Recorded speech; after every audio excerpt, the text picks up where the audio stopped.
안녕하세요. 블록앤스톡입니다. 그저께부터 장이 좋지가 않아서 6,000달러 선이 뚫리는가 했는데 현재는 6,000달러 선을 아슬아슬하게 지켜내고 반등을 하고 있는 모습입니다. 이렇게 떨어져 내려가던 비트코인 차트에 반등을 준 것은 미국 증권거래위원회 이더리움 관련 발표 때문이었는데요. 함께 관련 기사 한번 살펴보시겠습니다. 미국 증권거래위원회 SEC가 이더리움을 증권으로 분류하지 않는다는 공식 발표를 냈습니다. 미국 SEC 측의 공식 홈페이지에 따르면 SEC 기업금융부 담당자는 야후가 주최한 회담에서 이더리움을 증권으로 분류하기에는 그 가치가 충분하지 않다고 말했으며 이더리움은 진화를 거듭하는 코인일 뿐이라고 전했습니다. 이어서 이번 조치는 분산 퍼블릭 네트워크와 제3자 개입의 불필요성을 어느 정도 고려한 결과이고 법의 테두리 안에서 빨리 투자자를 보호하고 싶지만 암호화폐가 보이는 혁신을 저해하지는 않을 것이라고도 밝혔습니다. 단 그는 어느 시점에 도달해서는 이더리움에 투자하는 많은 투자자와의 상호작용을 통해서 이들의 개인정보 및 거래정보 등을 확실히 수집해야 할 것이라고도 말하면서 앞으로 시장을 지속적으로 지켜볼 것임을 강조하기도 했습니다. 이와 같은 발표로 인해서 비트코인은 6,000선 초반까지 하락했던 것에서 현재는 6,500선을 넘어서 반등하고 유지하고 있는 모습을 보이고 있습니다. 이번 미국 증권거래위원회 발표는 이더리움에 관한 내용이긴 하지만 해당 발표가 가상화폐 전체 시장에 영향을 주는 것으로 봐서 가상화폐가 상품으로 분류되느냐 아니면 증권으로 분류되느냐가 상당히 중요한 문제인 것으로 보입니다. 그래서 이번 시간에는 가상화폐가 상품으로 분류됐을 때 그리고 증권으로 분류됐을 때 어떠한 차이점이 있는지를 설명해 드리고자 합니다. 그리고 또 단기적으로 그리고 장기적으로 봤을 때 투자자분들에게 유리하기 위해서는 어떤 형식으로 돼야 되는지 역시 같이 살펴보겠습니다. 먼저 가상화폐가 상품으로 분류가 확정될 경우에 대한 설명입니다. 물론 이전에 미국 금융당국이 비트코인을 상품으로 간주를 해오기는 했습니다. 그러나 여기에서 간주는 뭐뭇으로 본다라는 의미로 확정이 된 것은 아니기 때문에 아직 가상화폐에 대해서 어떤 국가의 명확한 그런 공식적인 정의는 나오지 않았다고 보는 게 맞습니다. 가상화폐가 일반 상품으로 분류가 된다면 거래 시에 소비세가 부과되게 됩니다. 여기서 구체적으로는 직접 소비세나 간접 소비세가 부과될 수 있겠고 직접 소비세 종류로는 주민세나 자동차세 등이 있고 간접 소비세로는 부가가치세나 관세 등이 있습니다.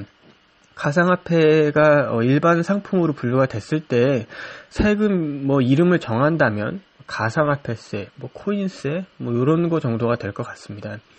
두 번째로는 당연히 금융당국의 관리 권한이 부여되지 않습니다. 여기서 관리 권한이 부여되지 않는다는 것은 금감원이나 국가기관에서 상장 심사를 한다거나 금융감독을 할 수 없다는 의미가 됩니다. 그리고 관리 소관은 상품이 되면 자연스럽게 공정거래위원회나 지방자치단체가 될 것이고 가상화폐 거래소들의 사업 행태 분류는 전자상거래업자 정도 등으로 분류가 될 것입니다. 다음으로는 증권이나 금융상품으로 분류가 됐을 때의 경우입니다. 가상화폐가 증권이나 금융상품으로 분류가 될 시에는 부과될 수 있는 세금은 주식이나 파생상품 등에 부과되는 그러한 관련 세금 등이 될 수가 있습니다. 종류로는 증권거래세, 양도소득세 정도가 될 것입니다.